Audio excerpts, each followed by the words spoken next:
soda. I didn't grab enough soda. So I think while I'm waiting for an audience to build, I'm going to grab another one. I have a refrigerator. This is my home office. So this is all LP history stuff that I'm archiving.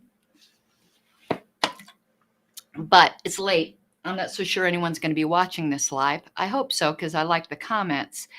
But I'm going to grab a soda. So now y'all can see behind the curtain is a bunch of Mountain Dew. All right. I am back.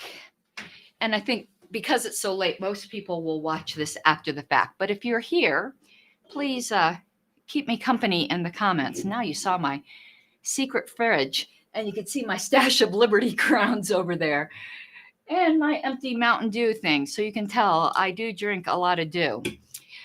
But hello, Paul, and hello, Fidalgo. In conversations with people today, and my hair is messy, I realized that, including the LNC, though it's no surprise that a lot of them are ignorant, it seems that a lot of people don't know what the job of the National Credentials Committee actually is and what they're supposed to do.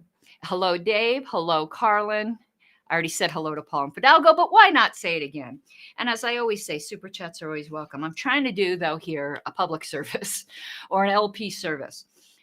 And I don't mean to be insulting. The word ignorant is not insulting because ignorance is curable, unlike stupidity, which is not curable. And I'm finding there's a lot of new people in the party. And I remember being new and not understanding. And I really liked it when people explain things to me. So I'm trying to pay it forward. But I've been thinking more and more about this LNC motion, which I am so glad has failed. I had two thoughts in my head. I'm so glad it's failed.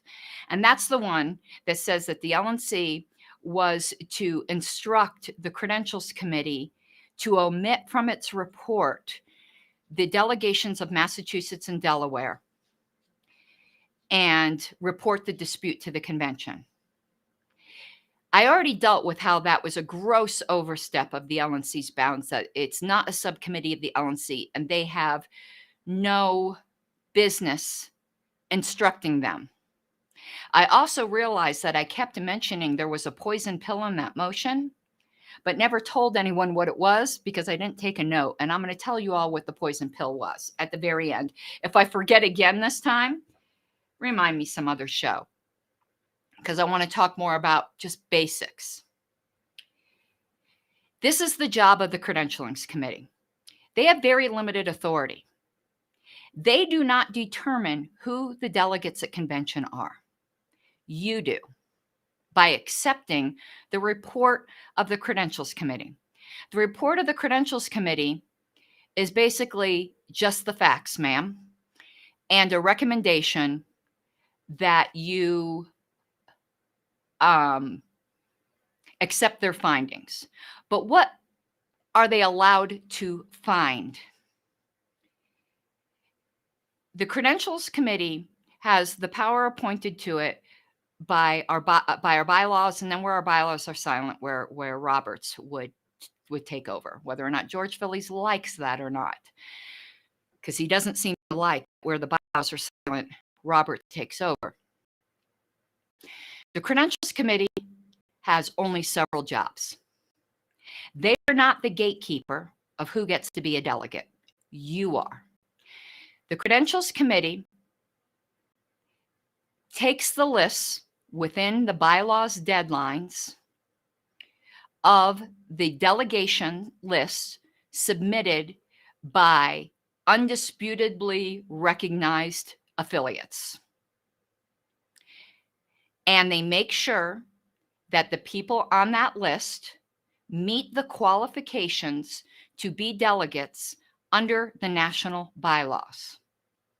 A lot of times they have to take the state's word for it because there are very few qualifications to be national delegate. The qualifications are at least one person on the delegate list has to reside in the state of that delegation, because some states take out-of-state delegates. Their entire delegate list cannot be out-of-state people. So at least one person has to reside in that state.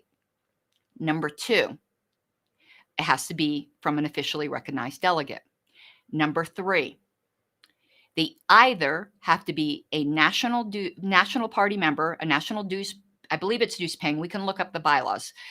I don't think you could just be a pledge signer. My memory could be, but I believe you have to be a national sustaining member. Yes, you do. Or a state party member. So they check the list of names. And if anyone is not a national member, they're supposed to confirm with the state that they are a state party member. That is all they can do.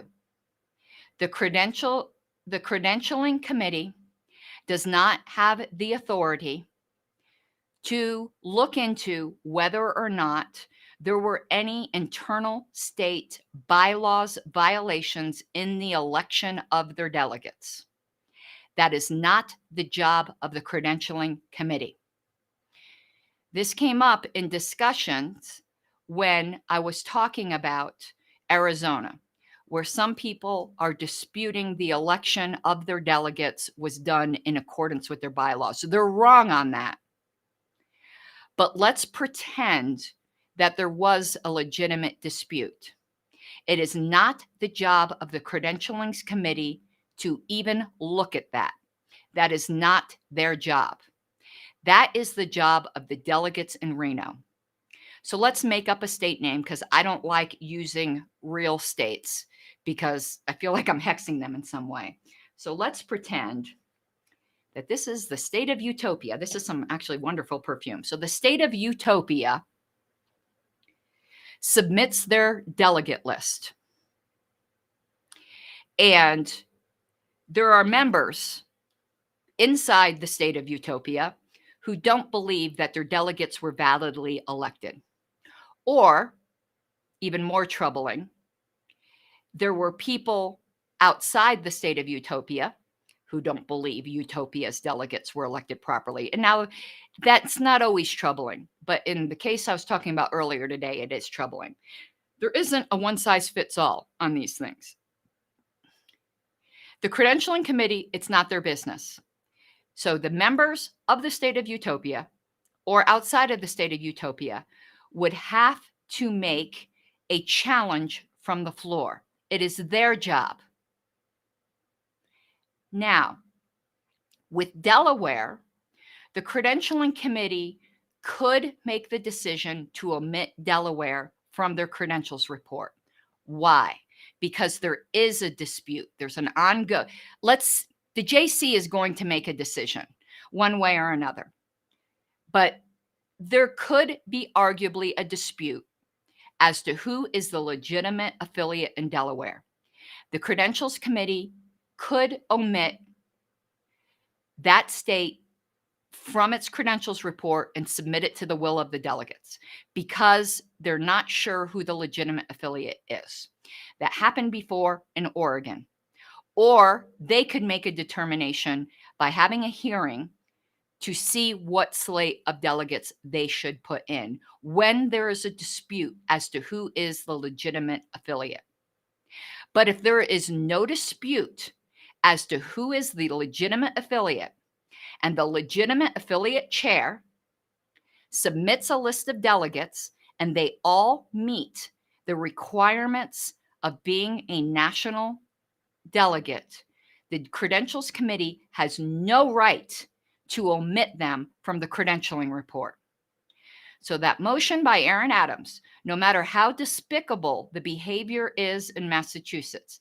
Now, some could argue, though this hasn't really been argued yet, that there's a dispute if there's a legitimate affiliate in Massachusetts because of the issue between the Libertarian Association of Massachusetts and the Libertarian Party of Massachusetts.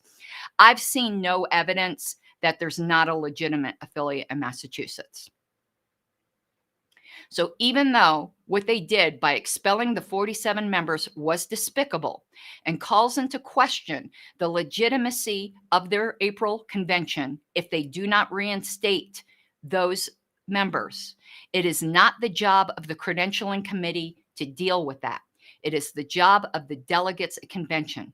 The minute you start having the LNC saying that they can omit from their report a list submitted by a valid affiliate, you are way overstepping your bounds. And if the credentialing committee obeyed that, they are way overstepping their bounds. So now let's get back to Arizona.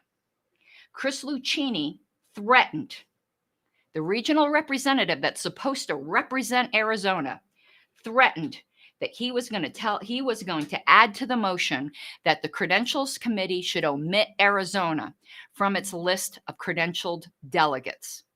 That is completely, the threat is improper, but that action would be completely improper because there is no dispute who the legitimate affiliate in Arizona is. The situation, if there is one, and there's not, in Arizona has nothing to do with the identity of the affiliate.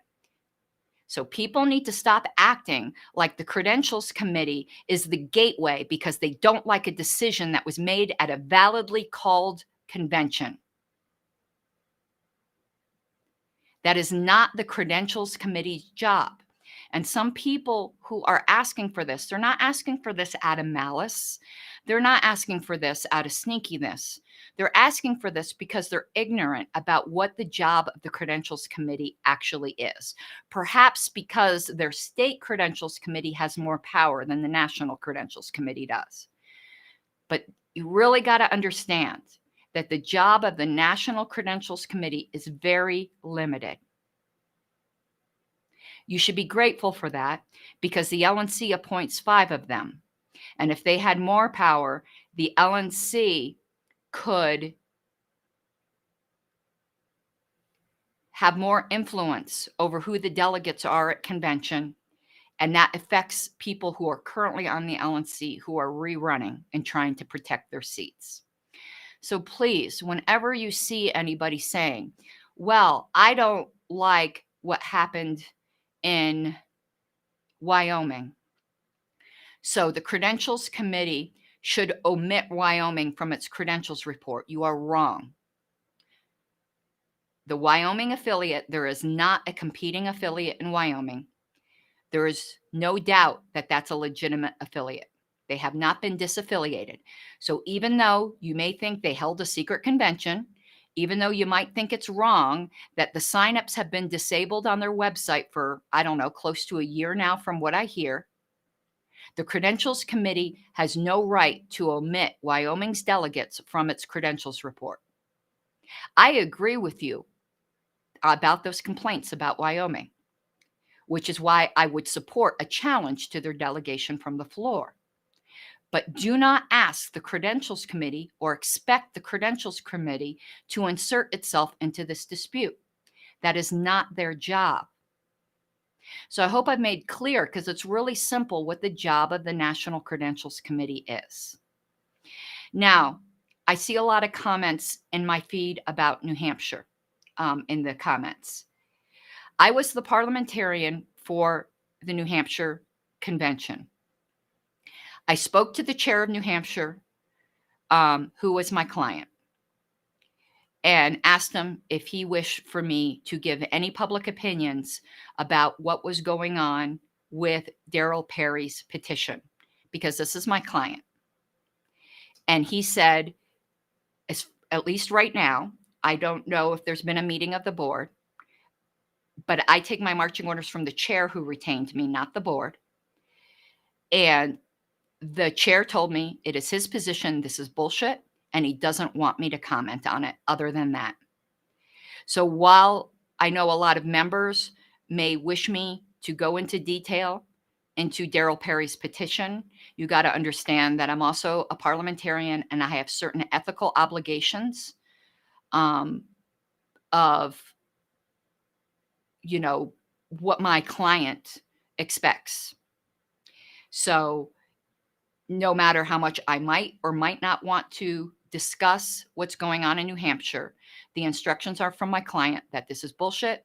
Do not give it air. Do not go over it. And it's my ethical obligation to obey those wishes. So I will not be commenting on New Hampshire other than it's bullshit. So I hope you understand why, and that I am honoring my ethical obligation. When I discuss things that are going on with other people I represent, they know I'm going to discuss them publicly. For instance, there's going to be a show coming out soon about something dirty that just went down in New Mexico. Before I accepted the assignment to represent this member in New Mexico, one of the conditions was that if we're not able to resolve the New Mexico issue privately, that I have his permission to go public, or I would not accept the assignment. So we will be talking about what happened in New Mexico because I have the consent of my client. I do not have the consent of my client to talk about what's going on in New Hampshire. You guys could talk about it all you want in my chat. Just understand why I will not be engaging in those comments other than to say that it is the position of the legitimate affiliate in New Hampshire that it's utter bullshit. So I just wanted you to know.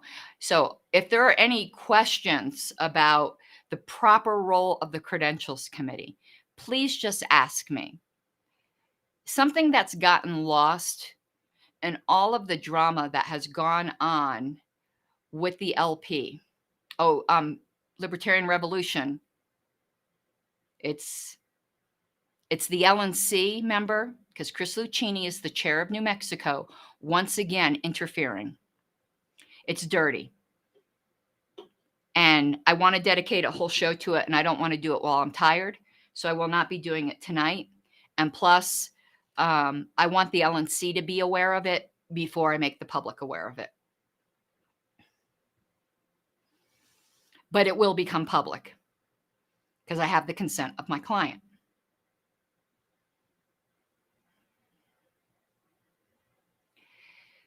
So something that has gotten lost, and something that I even lost sight of. I didn't really, but in some ways I lost sight of.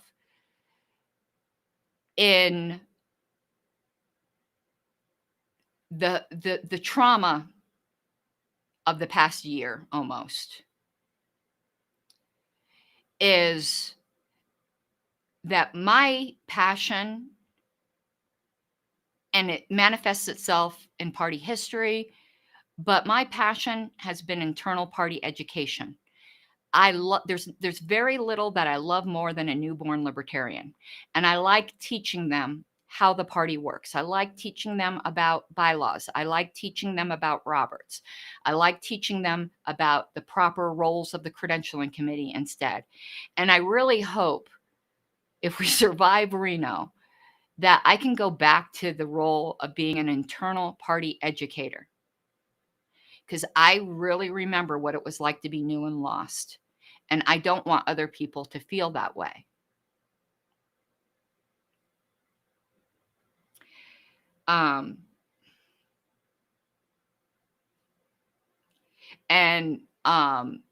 Yeah. So I can tell you now that I've done the education part, to move on to just a little bit of personal. The events since September have taken its toll on me. All of this fighting is not something I like to do naturally, and I'm getting worn down. That doesn't mean I'm going to stop fighting, because when I see there's injustice, I can't help it. But I want you all to realize that I'm not Superwoman. And I'm not unbreakable. And even though I can appear to have limitless energy, I don't. And I'm getting tired. Very tired. So Reno can't come soon enough, because I just don't really know how much more I can do.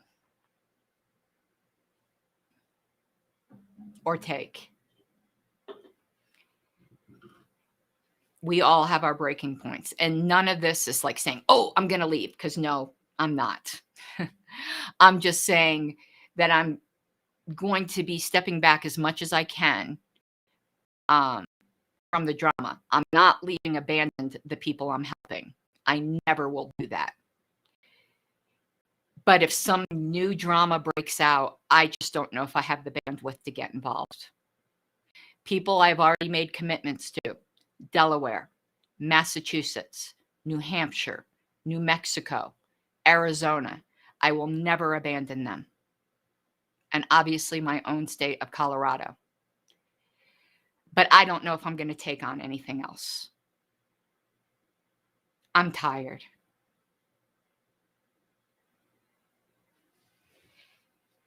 So I'm glad, Carlin, that you found the educational portion helpful.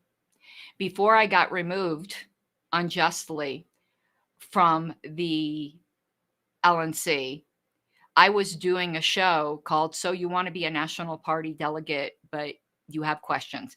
And I was going to continue doing that for LPTV, but all of this other stuff going on, there just isn't time. So I'm just going to do little mini educational shows like this on my own channel, because honestly, why should I give LPTV the views for a corrupt LNC?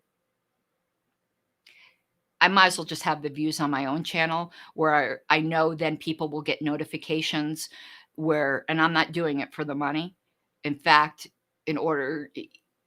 I don't turn on monetization for most of my videos. I forget something you guys might not know about YouTube. You're not automatically monetized. You have to go in and turn it on and certify that you haven't broken any of their rules.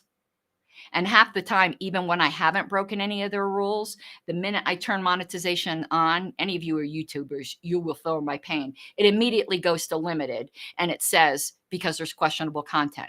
Then I request a manual review, and it takes a week for the manual review. And after the manual review, they go, your video's just fine. But the first week is when you get your most views. So after they take a week to review your video, you might as well not have even turned monetization on, because you missed the window of opportunity. YouTube screws its creators. And I know everyone go to Odyssey. My videos don't get any views on Odyssey.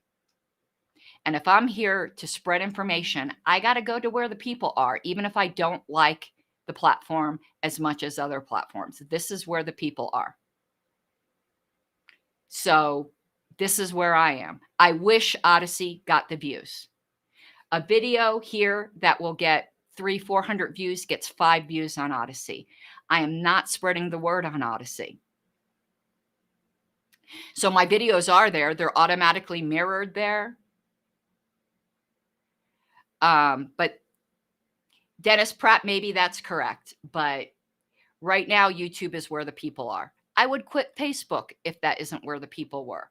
Do you think I like Facebook? No, but that's where the people are. And if I want to spread liberty, I have to go to where the people are. And Joe Normie is not on Odyssey. And I am looking to convert people to libertarianism, not to preach to the choir. I'm also preaching to the choir, obviously, when I'm doing this internal LP baseball stuff. But when I get back to the things I really like to do, which is education, I want to reach the people. Yeah, Odyssey does automatically import my videos. It does that. And I love that, because on BitChute, you had to do it manually. They say they have an import function. It doesn't work. So I don't do anything on BitChute anymore because it's too much work. I know I might need Odyssey at some point, but I was just explaining why. Whatever. I don't even know what I was explaining. I think I was explaining something. I'm super tired. It has nothing to do what time of night it is. I'm worn down. I'm just worn down right now. So, but I did want to explain to everyone so that you stop asking the Credentials Committee to do something that is outside of its power to do. I think I might immediately, I'm trying to get all of this LP stuff out of the way in one night because I want to get back to doing frickin' history. And that the LNC thinks that it can instruct or even recommend to the credentialing committee to do something is just so out of bounds, even if you think it's the right thing. Like, do I think Massachusetts delegation, if they don't reinstate those 47 members, needs to be challenged? Yes, and it will be by the delegates. Don't give up your power to the LNC. Don't give up your power to the credentials committee. They aren't your saviors and they aren't your friends. Just take care of it yourself. Just take care of it yourself.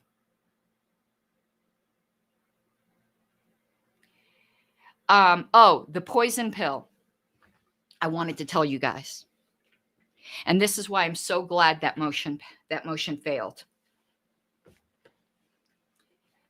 I want to be clear that Aaron Adams did not mean to put a poison pill into this motion. It's no secret that I don't like Aaron, that I think she stabbed me in the back, and that she has redefined the nap to mean words. However, that doesn't mean everything she does is bad. It doesn't mean, like I've said before, she's a heroic mother. She has a special needs child that she is a heroic mother to. So you could not like somebody in one area and really admire them in another area. And I admire her as a mother. I don't admire her as an LNC member. But her son is so lucky to have such a good mother. So Aaron Adams, though, didn't mean to put a poison pill in her motion. She just didn't know what the fuck she was doing. Because Aaron does not know Robert's Rules of Order very well. And when you don't know it, you should seek advice before making motions. And she knows, because I'm going to give Aaron some other credit, she and I do not like each other. The feeling is mutual. But when I write the LNC as a member, you want to know who writes me back with respect? Aaron Adams. Susan Hogarth ignores me. I'm a member. I'm a life member. I'm a monthly donor. Richard Longstreth ignores me. I'm a member. You don't have to like your members, but the LNC is there to serve. Aaron Adams, I'm not in her region. She always writes back, and she writes back with respect. I'm going to give credit where credit is due, and she doesn't like me, and I don't like her, but she writes back with respect. She could have asked me about this motion before she made it, and I would have given her solid parliamentary advice. So let me tell you what the poison pill is. I need to read it in order, because my memory's not so good right now. I am so stressed out, I can't even tell you. You will see that quite a bit from social media over the next month. I'm the convention committee chair for Colorado. I didn't plan on being the convention committee chair for Colorado. Our former convention committee chair had to step down, and I was the only one on the convention committee that has actually been to a convention before. So I stepped up to do it. It's not a role I sought. It's not a role I even particularly want, but somebody had to do it. So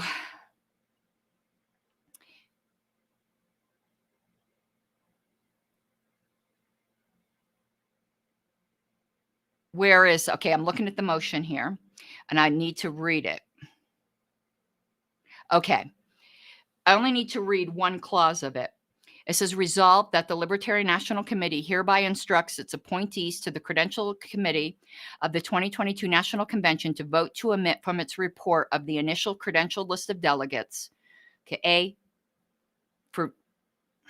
let's just continue. Those individuals sent by Delaware, because it says the aforementioned affiliates, which is Delaware and Massachusetts, and report the disputes to the convention so that the remaining body of uncontested convention delegates can decide whether and whom to seat from each respective affiliate. And to Art, who is in my chat, hello, Art. If you don't care, don't watch. But please keep commenting if you'd like to troll because it drives my algorithm and you're making me money. Charles, please, you guys, please keep engaging the troll because it drives up my algorithm. The more comments that a video gets, the higher I get in the algorithm. YouTube does not care if it's negative comments. So please keep engaging the troll. I'm not saying this sarcastically. I mean, seriously, because I've learned that's what I need to do to get more views on my videos. So, as you know, thank you, Art. You probably just made me $5. I'm an old bat. Bat, bat, bat, bat, bat. Okay. So here's the poison pill in the motion. Thank you, Charles. I love you. Oh, God, I love all of you so much. I love all of you so much. The poison pill in the this motion is the phrase, so that the remaining body of uncontested delegates can decide. That's not how it works. This is explicitly against Roberts. Because let's say that Delaware and Massachusetts are contested. Delaware gets to vote on Massachusetts, and Massachusetts gets to vote on Delaware. The only contest that a contested delegation cannot vote on is their own contest. So if the LNC is saying you're going to omit from the report the contested delegations and only the uncontested delegations can vote on both of them, do you see how dangerous this is? What if there's 10 contested delegations? You're going to say that those 10 can't vote on anything? That's not how it works. If there's 10 contested delegations, number one can't vote on its own dispute, but it can vote on the dispute of the other 9. Number 2 can't vote on its own dispute, but it can vote on the dispute of number 1 and number 3 through 10. Otherwise, all that would have to happen is for these people with Mises caucus derangement syndrome. We just need to challenge every single Mises heavy state and prohibit them from voting on any of them. And that is not the way it works. And I know that is what they're going to try. Now, I don't think Aaron Adams did this on purpose to set that up. But why do I think Whitney changed her mind? Am I speculating? Yes, I'm speculating. I don't have proof for this other than I don't think she's a good faith chair. Why did Whitney all of a sudden reverse her decision? When somebody does that, somebody you don't particularly trust,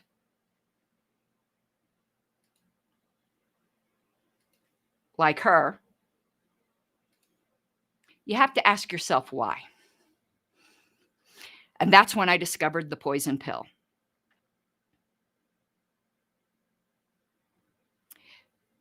So please be on the lookout for things like that.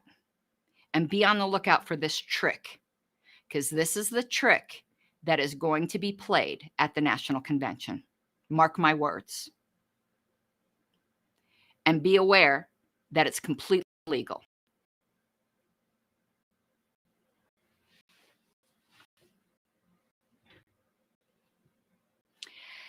Okay, that is all I think I have for this evening. I thank you, everyone who came. I do hope you pass on some of this knowledge.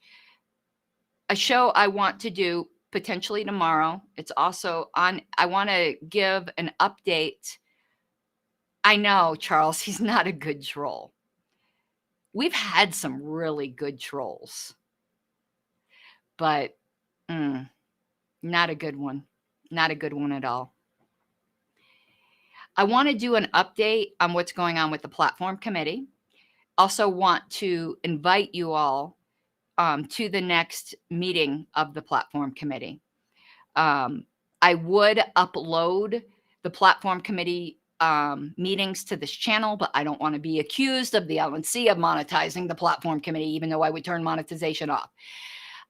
You can find the platform committee meetings. If you look up Libertarian Party Historical Preservation Committee on YouTube, you will find it there. You will also find it on LPDF. So that is it for this evening. And I think I am going to go to bed now. And hopefully tomorrow morning I'll wake up more energized. But this weekend really, really, really wore me down.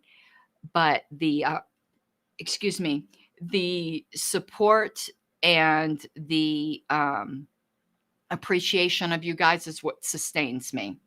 So I will see you all later.